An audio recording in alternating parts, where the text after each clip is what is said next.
Let me ask you a question. What is your most irrational fear?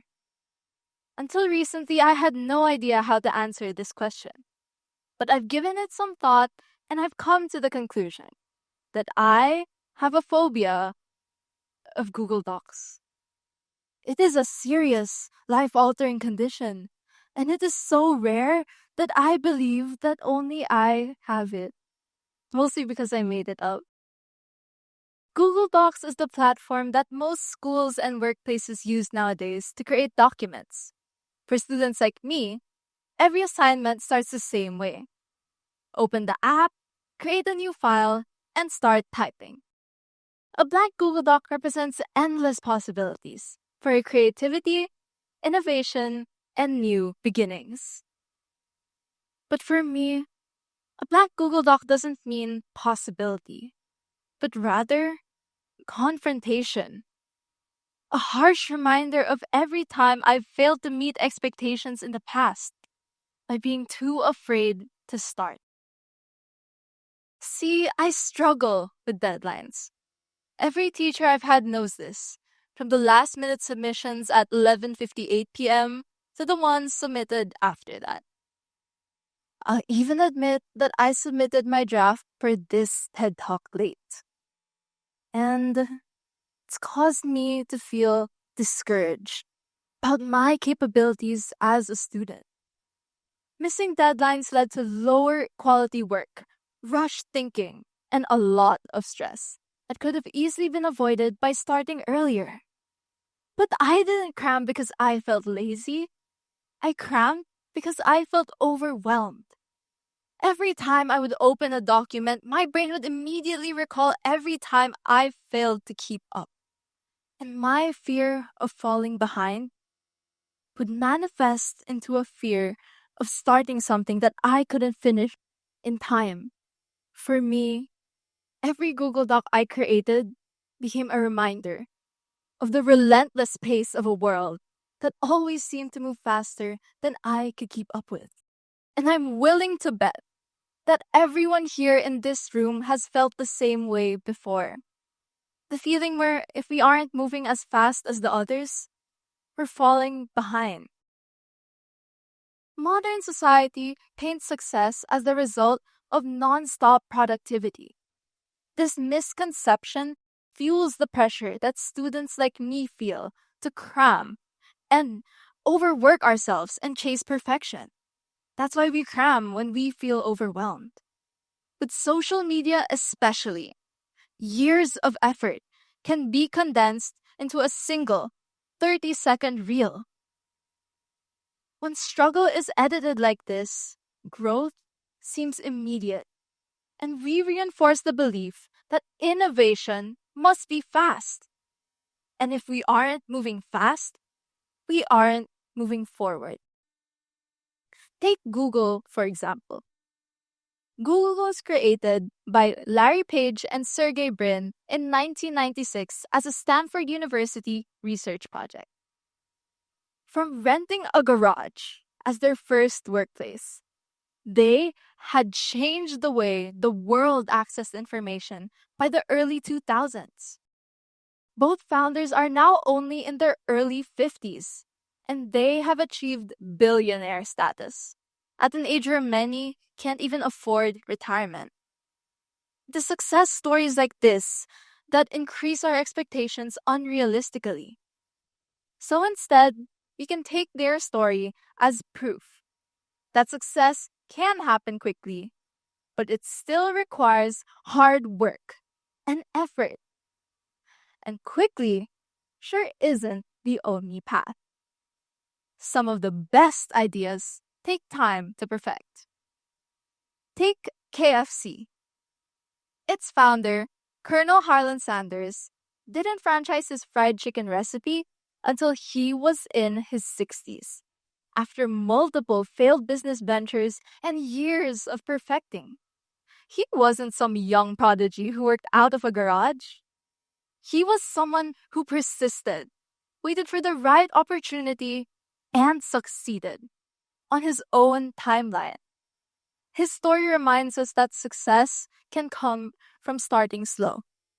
And starting late doesn't mean that you're behind. This is important to remember in a world that constantly celebrates early achievement.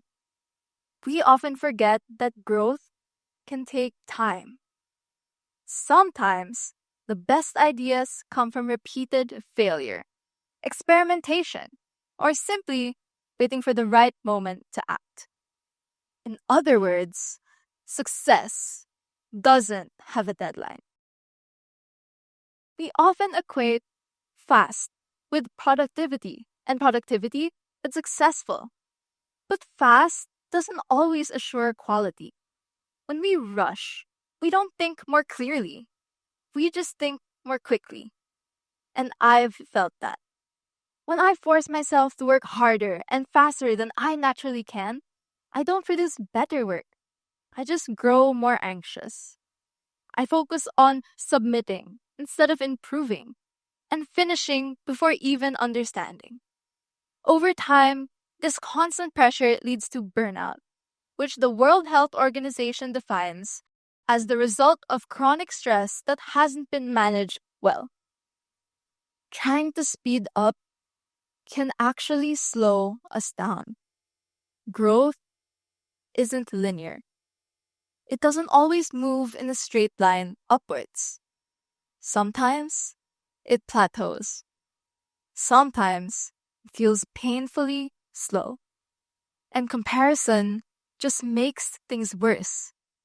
Research from the US Surgeon General shows that teenagers who spend more time on social media comparing themselves are more likely to feel anxious or depressed. The more we compare ourselves with other people, the more we lose sight of what is in front of us and the time and attention it needs. We forget that our own growth, no matter how invisible it may feel, is still happening. The reality is, everyone's path looks different.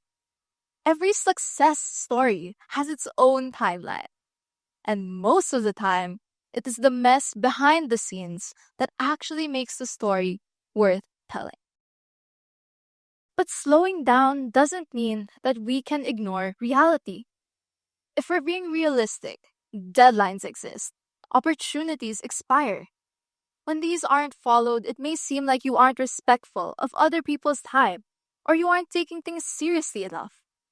And sometimes, what we call taking our time is actually fear in disguise. So it is important to note the difference between moving intentionally and avoiding starting, between thinking deeply and overthinking ourselves into paralysis. So the key to finding the difference between fast and slow is knowing yourself, understanding what works best for you, like when pressure helps you and when it harms you. Maybe you innovate as fast as Google, or maybe you're like KFC and you just need a little extra time to season to perfection. Either way, you aren't falling behind. You are on your own timeline. And I assure you, you're right where you need to be. So maybe the real question we should be asking ourselves isn't, am I moving fast enough? But rather, am I moving in a way that allows me to grow? In innovation, we don't judge a system by how fast it was built, but rather how well it works under pressure. The future doesn't belong to the fastest, it belongs to those brave enough to honor the quality of their work over the speed of their clock. And sometimes that can look like staring at a blank Google Doc at 11:47 p.m. Late again, wondering how you got here. It may feel like you've run out of time, but remember, you are still in control of what happens next. I realized that a blank Google Doc doesn't have to mean punishment. It can be a chance to start. So when you face that blank Google Doc, don't let the panic take over. And next time, don't wait till 11:59 to find your courage. Start messy, start imperfect, but start with the intention of making things great. I'd like to end with a quote that I'm sure we've all heard before, but this time, I hope you can truly take it to heart.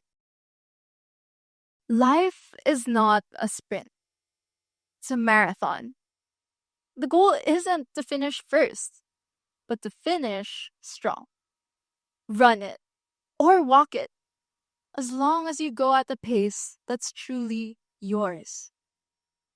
Your pace is not laziness. It's not falling behind. And it's surely not weakness. Your pace is your power. Thank you.